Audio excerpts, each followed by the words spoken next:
This call is now being recorded. Bueno, pues nosotros somos el equipo 1 y a continuación vamos a hablar sobre el tema tipos de argumentación. Voy a continuar yo hablando sobre mi libro. La página que voy a leer a continuación se llama Los tres pilares del amor. Primer pilar, intimidad emocional. Esta se da únicamente mediante comunicación profunda al compartir sin arreglos ni selecciones todos los sentimientos.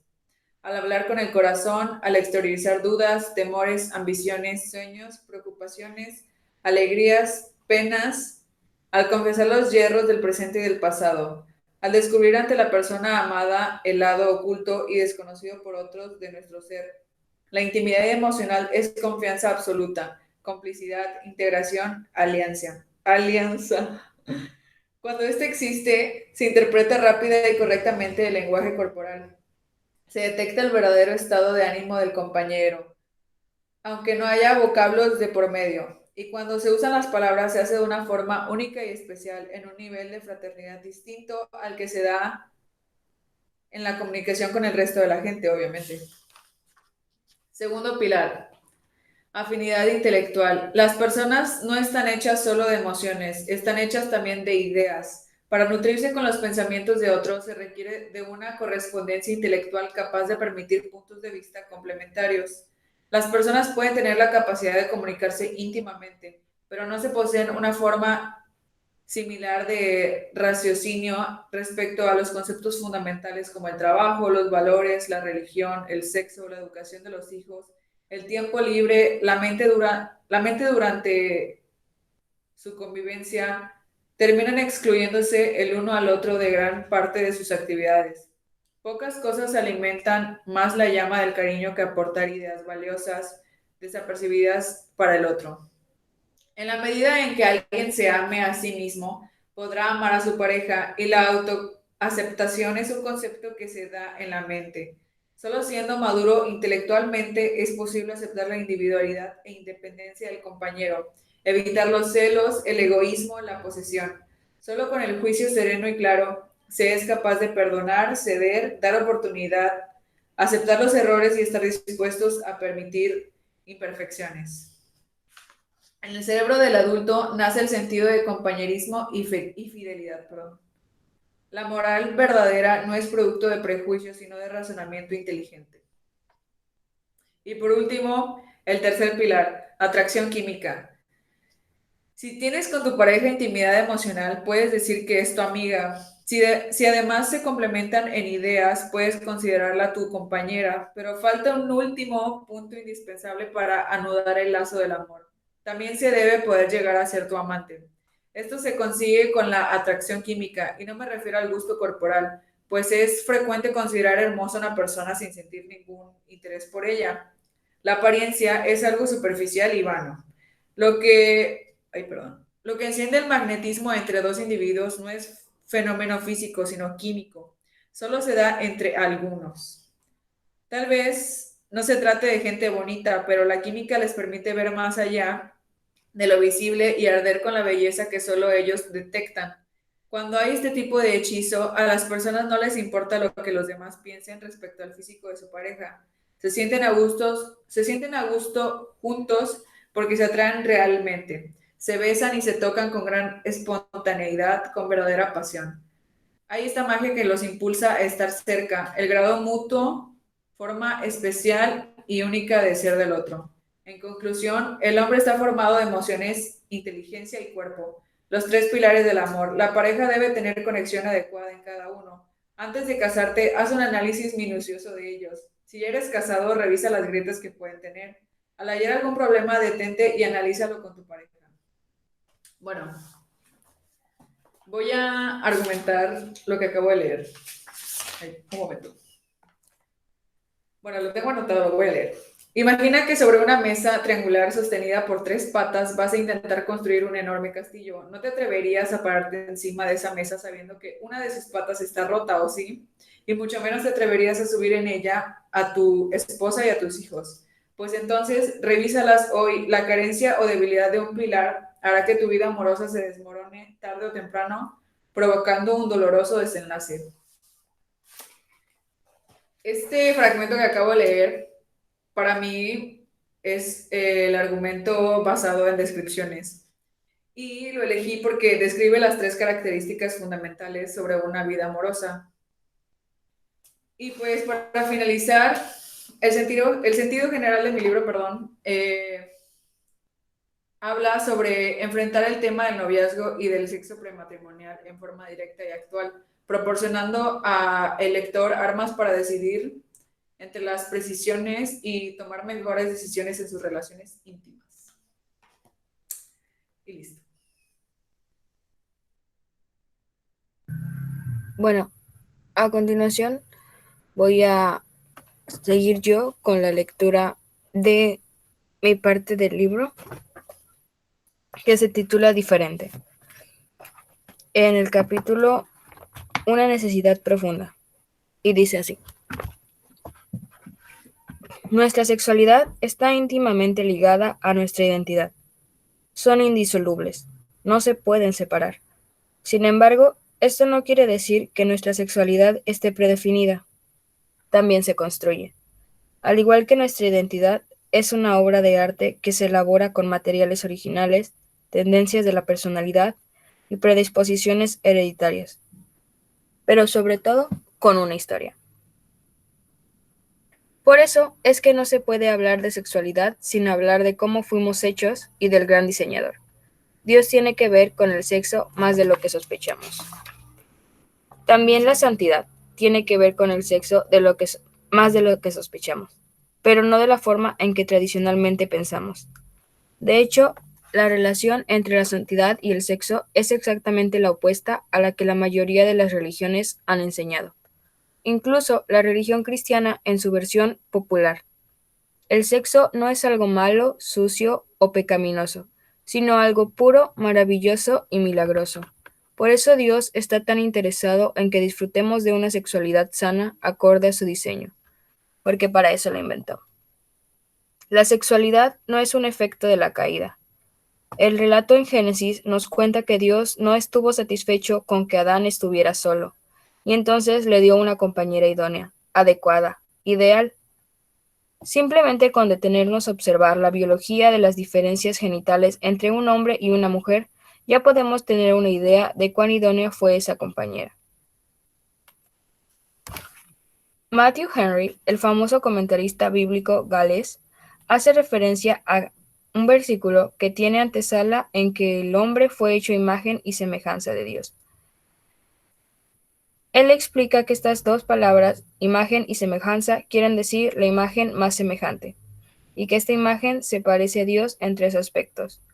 El ser humano tiene alma, es decir, una porción de sí mismo que trasciende. El ser humano ejerce autoridad sobre el resto de la creación, tiene voluntad y puede someter las voluntades de otros seres creados a la suya. Y el ser humano tiene conciencia, puede diferenciar lo que está bien de lo que está mal.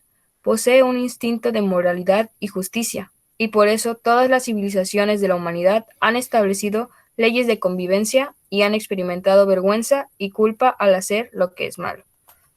Volviendo al tema, el sexo es algo maravilloso, porque tiene el poder de unir y conectar como ninguna otra expresión humana. Pero es por esa misma razón que cuando es mal empleado tiene tanto poder destructivo. Dice, lo que es evidente es que hay una sensación de insatisfacción en el ser creado que solo puede ser saciada en el creador. Y eso lleva siglos empujando al ser humano a crear que esa insatisfacción se sacia con sexo. No hay dudas de que esto tiene que ver con el placer, pero nadie puede discutir de allí hay algo más poderoso que la suma de las partes. ¿Qué es exactamente la atracción sexual? ¿Por qué algo excita a otra parte? ¿Por qué otra parte excita a otra parte? ¿Qué es exactamente lo que se encuentra atractivo entre dos personas? ¿Por qué alguien siente culpa luego de hacer algo que deseaba y que le dio placer si no cree que está mal? ¿Por qué de tanto temor la primera vez? ¿Es posible separar la dimensión espiritual de la dimensión física? Este pedazo de texto es extraído del libro que se titula Diferente, en donde se narra la emocionante aventura de la santidad y que marca de manera precisamente diferente cosas que en la sociedad están marcadas como tabús y de las cuales no se suelen hablar y que incluso muchas mentes consideradas maduras no quieren compartir por tener una mente quizá cuadrada. Y este argumento es un argumento basado en valores porque hace uso del sentido lógico, porque presenta razonamiento utilizando para transmitir la idea de las relaciones sexuales como algo más allá de la idea de simplemente permitir la reproducción de la humanidad hasta el día de hoy. Por eso es que considero este pedazo del texto un argumento basado en valores. Y esa sería mi aportación y mi intervención. Bueno, yo voy a hablar voy a leer un fragmento del libro Prohibido de Ted Dekker y Tostelli. Voy a comenzar. Escuchen, les diré todo desde el principio, pero tienen que prometerme oírlo hasta que haya terminado. Escúchenme atentamente. Nuevas emociones le reverberaban en la voz. El amor de su madre, de Abra, de su padre perdido, la belleza de la vida. Les contó todo, comenzando con el anciano en el callejón y terminando con Abra tomando la sangre en la bodega de la basílica. La mandíbula de Nia se puso más tensa por momentos, pero los ojos de Trifón volvían una y otra vez hacia el envoltorio en la mano de Rom. Nunca me he sentido tan vivo, concluyó resumiendo el asunto lo mejor que pudo. Veámoslo, pidió Trifón. Rom volvió a la mesa, desenvolvió el frasco y lo bajó. Extendió el pergamino y señaló el escrito en la parte superior. Este era el único mensaje inteligible, en medio de un cuadro de caracteres aparentemente al azar. Pero la detención de Trifón estaba en el frasco, por lo que lo agarró de la mesa y lo levantó mirándolo de reojo. ¿Bebiste esto? Roma asintió con la cabeza. ¿También tú? Le preguntó Trifón a Abra. Sí, yo también. Eso fue lo más estúpido que ustedes dos han hecho, opinó Nia. Corrióse a la mesa y arrebató el pergamino. Está claro que esto pertenece a la fortaleza. Lo devolveré personalmente si tengo que hacerlo. Nia, gritó Abra, no tienes idea de lo que esto es, ni de lo que hemos pasado. Ni idea. Eres una tonta. ¿Sabes a lo que te estás arriesgando? Nia siguió viajando a Abra, pero la atención de Rom estaba en Trifón, quien ya tenía los dedos en la tapa metálica. El hombre abrió la tapa, olisqueó una vez y luego se llevó cuidadosamente el borde del frasco a los labios e inclinó hacia atrás el frasco. Rom no hizo nada para detenerlo. ¡Trifón!, exclamó Nia con el rostro pálido. Trifón bajó el frasco.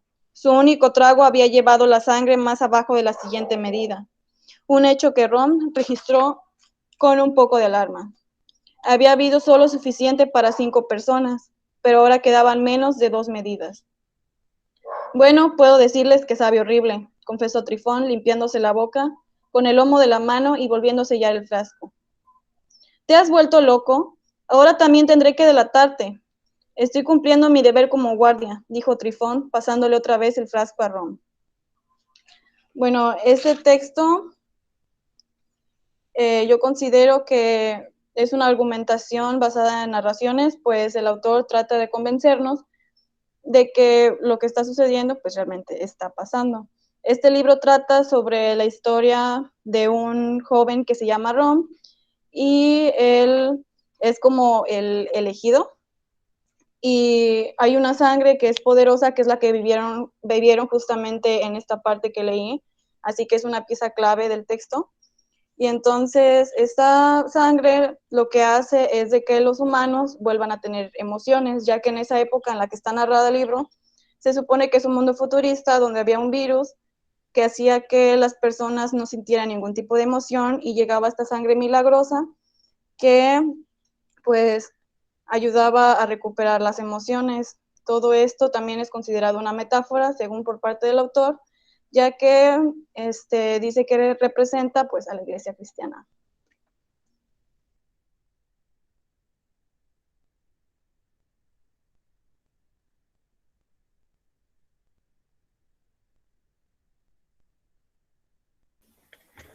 Bueno, ahora yo voy a leer un fragmento del libro que se llama Una buena chica. Es la primera página y dice, Eve, antes. Estoy sentada en el rincón del desayuno tomando una taza de cacao cuando suena el teléfono. Miro absorta por la ventana de atrás la padrera de césped que, acosada por un otoño prematuro, está cubierta de hojas, casi todas muertas, pero algunas aún se aferran sin vida a los árboles. Es por la tarde, el cielo está nublado. La temperatura ha caído en picado hasta los 10 grados o menos. No estoy lista para esto, pienso, preguntándome dónde diablos ha ido a parar el tiempo. Da la impresión de que fue ayer, cuando dimos la bienvenida a la primavera y luego, instantes después, al verano. El sonido del teléfono me sobresalta. Estoy segura de que es una teleoperadora, así que al principio no me molesto en levantarme. Disfruto de las últimas horas de silencio antes de que James irrumpa en la casa e invada mi mundo. Y lo último que me apetece es malgastar unos minutos preciosos escuchando alguna oferta comercial que sin duda voy a rechazar. El ruido exasperante del teléfono se detiene y comienza otra vez. Contesto, aunque solo sea para que deje de sonar. Sí, digo en tono molesto. De pie en el centro de la cocina, con la cadera apoyada contra la isleta. ¿Señora Dennett?, pregunta la mujer. Me planteo por un momento decirle que se ha equivocado o atajar su discurso diciéndole simplemente que no me interesa. Sí, soy yo. Señora Dennett, soy Ayanna Jackson. Yo conozco ese nombre. Nunca hemos coincidido en persona, pero Ayanna Jackson es desde hace más de un año una presencia constante en la vida de Mia. ¿Cuántas veces la he oído decir su nombre? Ayanna y yo hemos hecho esto o aquello. Me explica que conoce a Mia, que las dos dan clases en el Instituto Alternativo de la ciudad. Espero no pillarla en mal momento, dice. Contengo la respiración.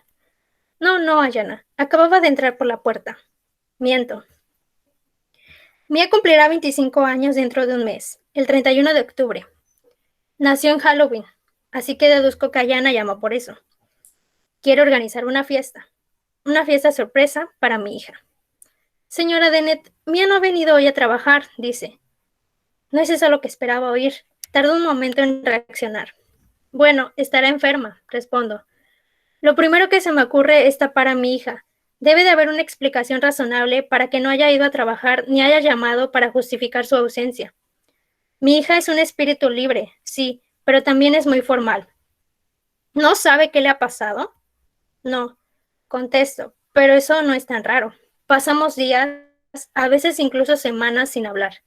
Desde que se inventó el correo electrónico, reenviarnos mensajes triviales se ha convertido en nuestra principal forma de comunicación. La he llamado a casa, pero no contesta. ¿Has dejado un mensaje? Varios.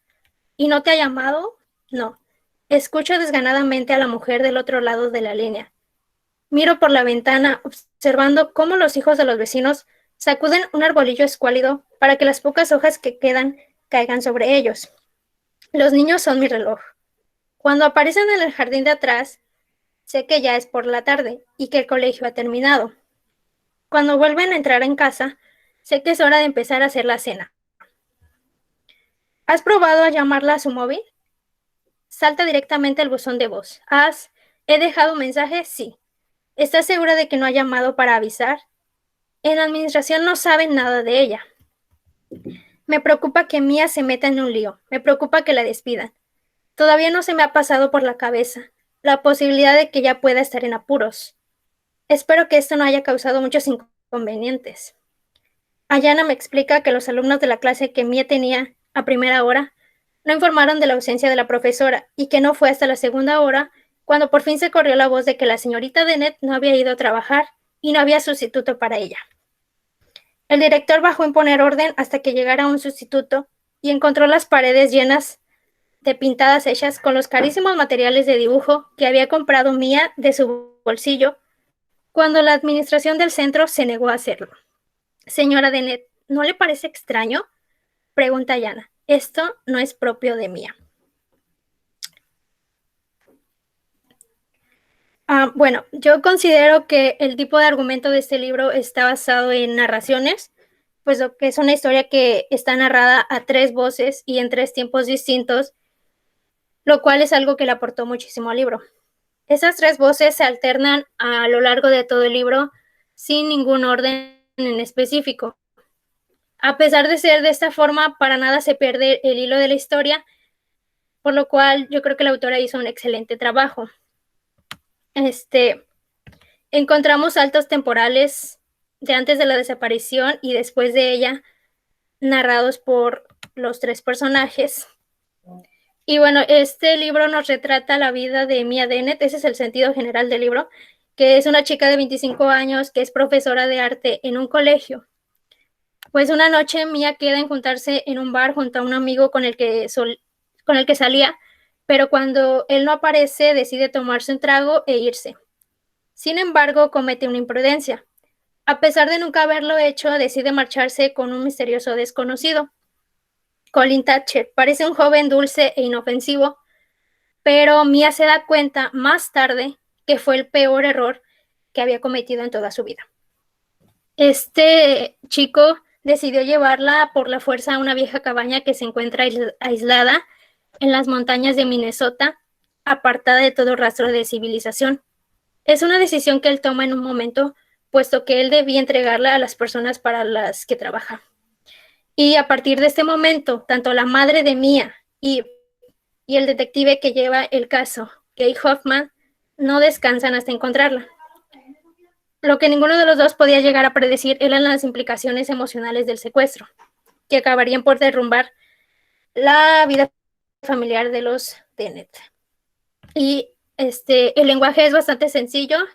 Al contener diálogo se hace muy ameno y rápido de leer. Yo voy a leer un fragmento del libro del Principito, el cual vendría diciendo: El Principito arrancó con tristeza los últimos brotes de baobabs. Creía que no volvería jamás, pero la serie de trabajos cotidianos le parecían muy agradables esa mañana. Y cuando regó por última vez la flor y se dispuso a ponerla al abrigo de su globo, descubrió que sentía deseos de llorar. Adiós, le dijo la flor, pero la flor no le contestó. Adiós, repitió el Principito. La flor tosió, pero no fue por el resfriado. He sido tonta, le dijo por fin la flor. Te pido me perdones y procura ser feliz. Le sorprendió la ausencia de reproches. Permaneció ahí, un poco desconcertado, con el globo en la mano, sin comprender su calmada mansedumbre. Pero, si te quiero, le dijo la flor. No te has dado cuenta, pero ha sido culpa mía. No tiene importancia, pero has sido tan tonto como yo. Procura ser feliz. Deja el globo en paz. No, no lo quiero más. Pero el viento, rezongó el Principito. No estoy tan resfriado como para el aire. El aire fresco de la noche me hará bien. Yo soy una flor, dijo la rosa. Pero los animales, dijo el Principito, es necesario que soportes algunas molestias de las orugas para gozar la presencia de las mariposas. Son tan bellas. Si no, ¿quién habrá de visitarme? Tú estarás lejos. Y en cuanto a los tigres, no les tengo miedo. Tengo mis garras. Y mostré ingenuamente sus cuatro espinas, añadiendo: no te quedes así, es molesto. Has decidido irte, pues vete ya. Y es que ella no quería que él la viera llorar, ya que era una flor tan orgullosa. Este, este texto es de carácter literario y su forma argumentativa es narrativa, debido a cómo se narra la historia del pequeño príncipe que viaja de su asteroide, surcando el universo, con una trama bastante sencilla. Explica muy bien eh, cómo pasó de llegar a la Tierra y cómo le explica al aviador todo lo que transcurrió en sus viajes.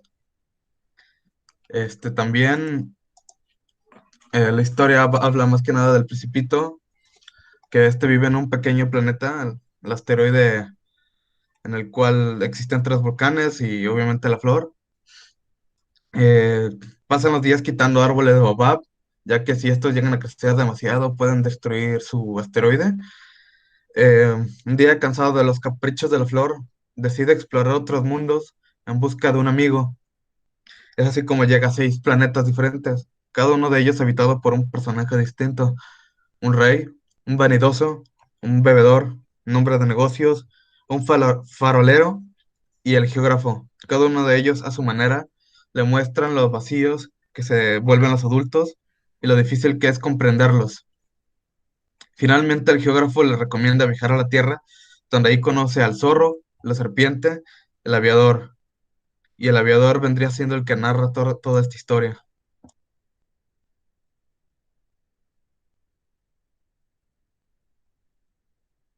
Creo que ya es todo lo que tenía que decir, ¿no?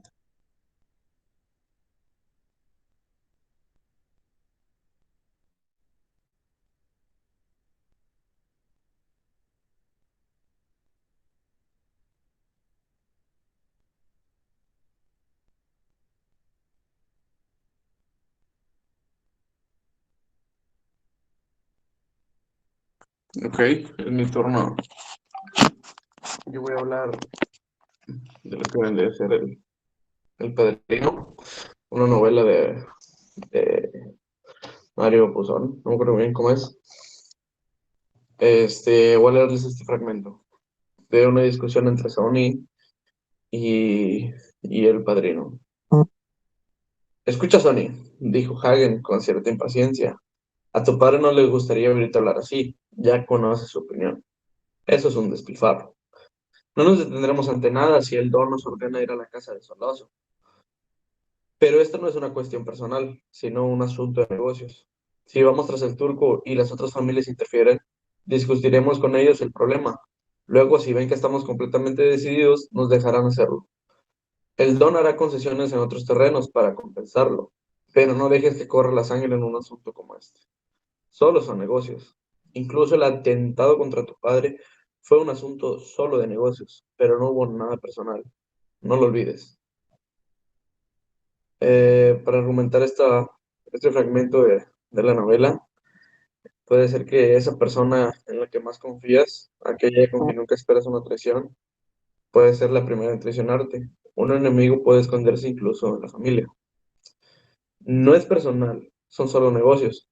Esta frase puede interpretarse como aquella acción en la que cualquier persona puede pasar sobre ti por poder, sin importar si es amigo o familiar. No es personal, son solo negocios. Vite Corleone, sabiendo que su muerte está cerca, advierte de lo que pasará al menor de sus hijos y heredero al cargo del padrino. Tiempo después, don Corleone, el padrino, muere y un alguien muy familiar que pertenece a la familia se le acerca a Michael en el funeral de su padre solicitando una junta con las 5 familias. Michael entonces identifica rápidamente al traidor hasta que entonces no había revelado su cargo.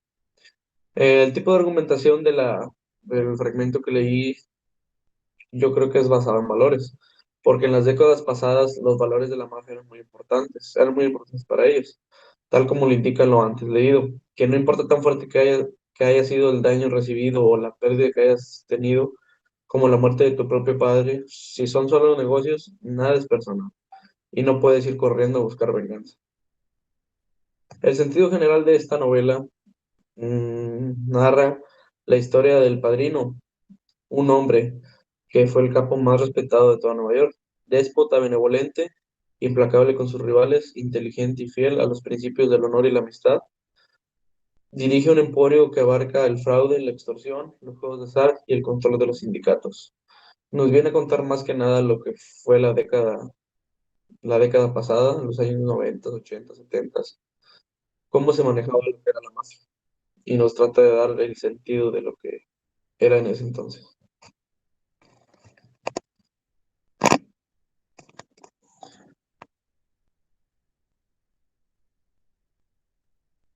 Ese es nuestro proyecto. Gracias por su atención.